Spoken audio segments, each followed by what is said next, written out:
अस्सलाम वालेकुम जी। सारिਆਂ ਦੋਸਤਾਂ ਦਾ ਕੀ ਹਾਲ ਹੈ। ਉਮੀਦ ਕਰਦਾ ਹਾਂ ਠੀਕ ਹੋਵੋਗੇ, ਖੈਰ ਖੈਰੀਅਤ ਨਾਲ ਹੋਵੋਗੇ। ਸਭ ਤੋਂ ਪਹਿਲਾਂ ਜਿਨ੍ਹਾਂ ਸਾਡੇ ਚੈਨਲ ਨੂੰ ਸਬਸਕ੍ਰਾਈਬ ਨਹੀਂ ਕੀਤਾ, ਫਾਲੋ ਨਹੀਂ ਕੀਤਾ, ਸਭ ਤੋਂ ਪਹਿਲੇ ਭਾਈਜਾਨ ਮਿਹਰਬਾਨੀ ਹੋਵੇਗੀ ਲਾਈਕ ਫਾਲੋ ਔਰ ਸਬਸਕ੍ਰਾਈਬ ਜ਼ਰੂਰ ਕੀਤਾ ਕਰੋ। ਇਸ ਨਾਲ ਸਾਡੀ ਯਾਰ ਹੌਸਲਾ ਅਫਜ਼ਾਈ ਹੁੰਦੀ ਹੈ।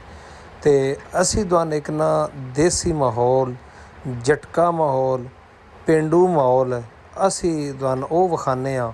ਅਤੇ ਵੇਖੋ ਨਾ ਹਰ ਚੀਜ਼ ਤੁਹਾਨੂੰ ਦੇਸੀ ਵਿਖਾਉਂਦੇ ਹਾਂ। ਕਿੱਲੇ ਨੇ ਯਾਨੀ ਕਹਿੰਦੇ ਕੀ ਗੱਡਿਆ ਹੈ, ਜਾਂ ਅਸੀਂ ਕੀ ਬੀਜਦੇ ਪਏ ਹਾਂ, ਜਾਂ ਅਸੀਂ ਕੀ ਕਰੂ ਹਾਂ। ਜੋ ਵੀ ਸਿਸਟਮ ਕਰਦੇ ਹਾਂ, ਜੋ ਵੀ ਸਾਰਾ ਦਿਨ ਕੰਮ ਕਰਦੇ ਹਾਂ, ਉਹ ਅਸੀਂ ਤੁਹਾਡੇ ਅੱਗੇ ਰੱਖਦੇ ਹਾਂ। ਅਤੇ ਤੁਸੀਂ ਵੀ ਸਾਡੀ ਵੀਡੀਓ ਨੇ ਲਾਈਕ ਸ਼ੇਅਰ ਔਰ ਫਾਲੋ ਜ਼ਰੂਰ ਯਾਰ ਕੀਤਾ ਕਰੋ। ਤੁਹਾਡਾ ਜਾਣਾ ਕੋਈ ਨਹੀਂ।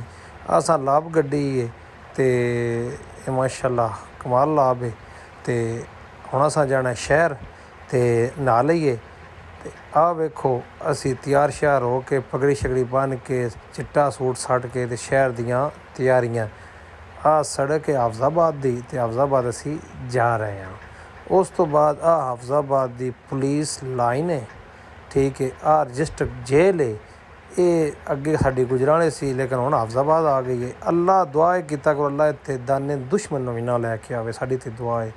ਆਹ ਹਾਫਜ਼ਾਬਾਦ ਦਾ ਉਹ ਚੌਕ ਹੈ ਜਿਹੜਾ ਦਾਣਾ ਮੰਡੀ ਵੱਲ ਜਾਂਦਾ ਹੈ। ਆਹ ਉਹ ਪੰਪ ਹੈ। ਉਸ ਤੋਂ ਬਾਅਦ ਅਸੀਂ ਪਹੁੰਚੇ ਦਾਣਾ ਮੰਡੀ ਵਿੱਚ